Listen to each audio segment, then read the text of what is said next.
বিবাহে যদি হয় ছাড়াছাড়ি, আপনিও হতে পারেন ভিখারি। তবে সুপ্রিম কোর্টের নির্দেশ মেনে চললে আর বোধহয় স্বামীদের ভিখারি হতে হবে না। আপনি যদি বিবাহিত হন তাহলে এর মানে আপনার বুঝতে বেশিক্ষণ সময় লাগার কথা নয়। আর আপনি যদি বিবাহিত না হন তাহলে এর অর্থ আপনাকে বুঝতে হবে, আবার জানতেও হবে। সাংসারিক জীবনে স্বামী স্ত্রীর মধ্যে ছোটখাটো ঝামেলা, টুকটাক অশান্তি ও ঝগড়া লেগেই থাকে। এটা অনেকটা জলে বুদবুদ ওঠার মতো, ওঠে আবার সম্পর্কের সাথে মিশেও যায়। রাগ, অভিমান ও তাকে মানিয়ে নিয়ে চলার নাম বোধ হয় সংসার। এটা প্রায় সব সংসারের চেনা ছবি। আর এই চেনা ছবি যখন বদলে যায়, যখন চেনা জীবন সঙ্গিনী অচেনা রুদ্র মূর্তি ধারণ করে, তখন গড়া সংসার ভেঙে টুকরো টুকরো করে দেয়, যা জোড়া লাগানো প্রায় অসম্ভব হয়ে পড়ে। যখন ছেলে মেয়েদের জন্মদাতা বাবার কাছ থেকে দূরে নিয়ে যেতে কুণ্ঠাবোধ করে না, যখন ছেলে মেয়েদের বাবা মায়ের টানাপোড়েন দেখতে দেখতে যখন ছেলে মেয়েদের মানসিক স্বাস্থ্য ভেঙে পড়ে, তখন সংসার শব্দটির পাশে ছারখার শব্দটি বোধ হয় যুক্তিসঙ্গত হয়ে দাঁড়ায়। সংসার ছারখার হলে জীবনটাও ছারখার হয়ে যায়। এসব ক্ষেত্রে আইন ও সমাজ সর্বদা স্বামীদের দোষী বলে মনে করে। এটা একটা সামাজিক ভ্রান্ত ধারণা।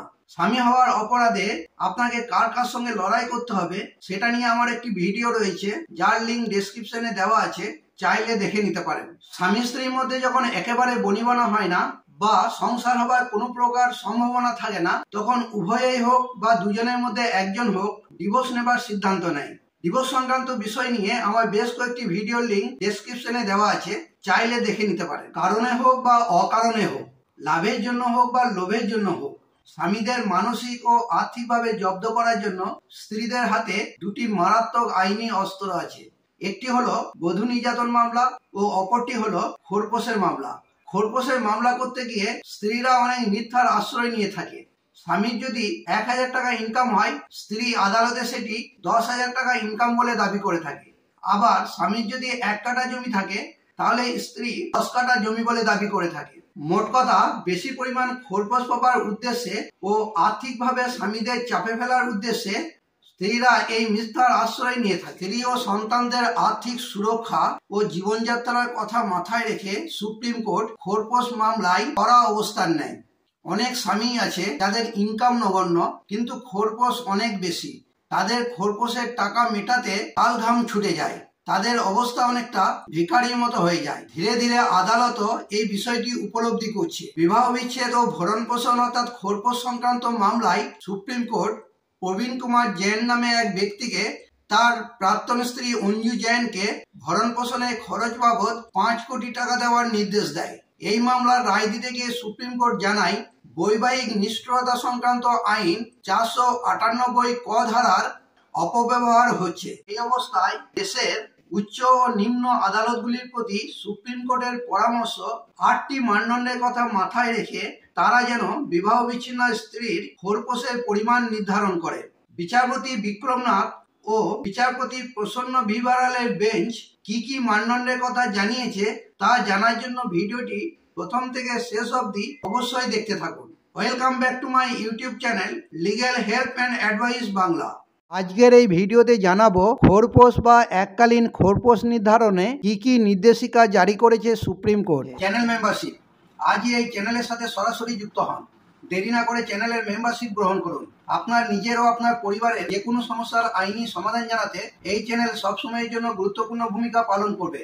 আমরা মেম্বারদের সমস্যার সমাধানের জন্য আলাদা ভিডিও বানিয়ে থাকি, যেগুলি কেবলমাত্র মেম্বারশিপ গ্রহণ করলেই দেখতে পাবেন। মেম্বারশিপ নিতে ভিডিওর নিচে থাকা জয়েন বাটনটি ক্লিক করুন। আজই চ্যানেলটিকে আপনার পরিবারের সদস্য বানিয়ে ফেলুন। আইনি সমস্যা সংক্রান্ত আমার আরো অনেক ভিডিওর লিঙ্ক ডেসক্রিপশনে দেওয়া আছে। আপনার সমস্যা সম্পর্কিত কোনো ভিডিও থাকলে দেখে নিতে পারেন। ভিডিওটি ভালো লেগে থাকলে একটি লাইক দেবেন ও শেয়ার করবেন। চ্যানেলে নতুন হলে চ্যানেলটি অবশ্যই সাবস্ক্রাইব করে নেবেন। সবার আগে প্রয়োজনীয় আইনি তথ্য ও পরামর্শ পেতে পাশে থাকা বেল আইকনটি ক্লিক করে অল বাটনটি প্রেস করে দেবেন, কারণ এই চ্যানেল আপনাদের সমস্যা সমাধানে সহায়ক হিসাবে কাজ করে থাকে।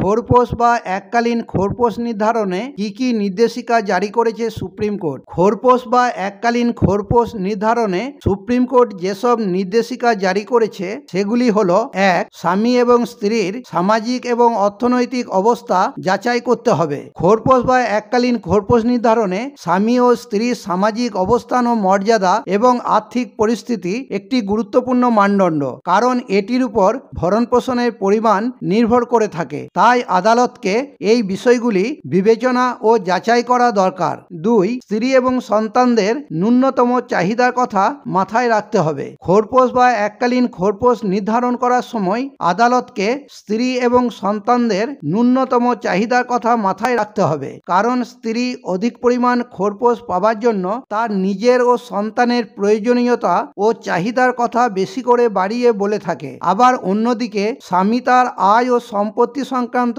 তথ্য গোপন করে থাকে। তাই আদালতকে এই বিষয়গুলি বিবেচনা ও যাচাই করা দরকার। 3. স্বামী এবং স্ত্রীর শিক্ষাগত যোগ্যতা এবং পেশা বিবেচ্য। খোরপোশ বা এককালীন খোরপোশ নির্ধারণ করার সময় আদালতকে স্বামী এবং স্ত্রীর শিক্ষাগত যোগ্যতা এবং পেশা সম্পর্কে অবশ্যই জানতে হবে। পেশা সম্পর্কে জানলে বর্তমান আয় সম্পর্কে জানা যাবে এবং শিক্ষাগত যোগ্যতা সম্পর্কে জানলে ভবিষ্যতে তার আয় করার সক্ষমতা সম্পর্কে একটা ধারণা হবে। তাই আদালতকে এই বিষয়গুলি বিবেচনা ও যাচাই করা দরকার। 4. খোরপোশদাতার আয়ের উৎস এবং সম্পত্তির পরিমাণ দেখতে হবে। খোরপোশদাতার আয়ের উৎস এবং সম্পত্তির পরিমাণ জানা গেলে তার আয় সম্পর্কে একটা ধারণা পাবে আদালত। সরকারি চাকরি, বেসরকারি কাজ, দিনমজুর ইত্যাদি বিভিন্ন ধরনের আয়ের উৎসের উপর আয়ের পরিমাণ নির্ভর করে থাকে। এছাড়াও যদি স্ত্রীর আয়ের উৎস বা সম্পত্তি থাকে তাহলে স্ত্রী ভরণপোষণ পাবে কিনা তা আদালতের বিচার্য বিষয়। খোরপোশ বা এককালীন খোরপোশ নির্ধারণ করার সময় আদালতকে এই বিষয়গুলি বিবেচনা ও যাচাই করা দরকার। 5. শ্বশুরবাড়িতে থাকার সময়ে স্ত্রীর জীবনযাত্রার মান কেমন ছিল?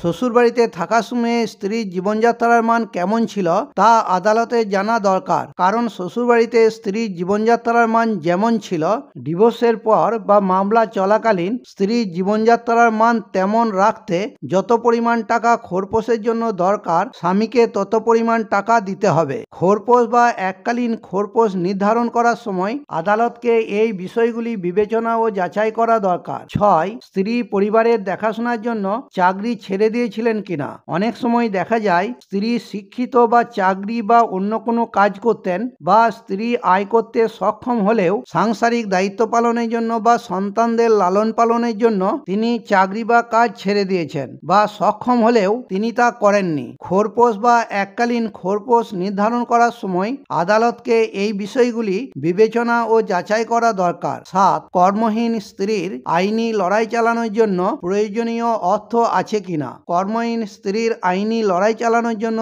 প্রয়োজনীয় অর্থ আছে কিনা তা খোরপোশ বা এককালীন খোরপোশ নির্ধারণ করার সময় আদালতকে বিবেচনা ও যাচাই করা দরকার।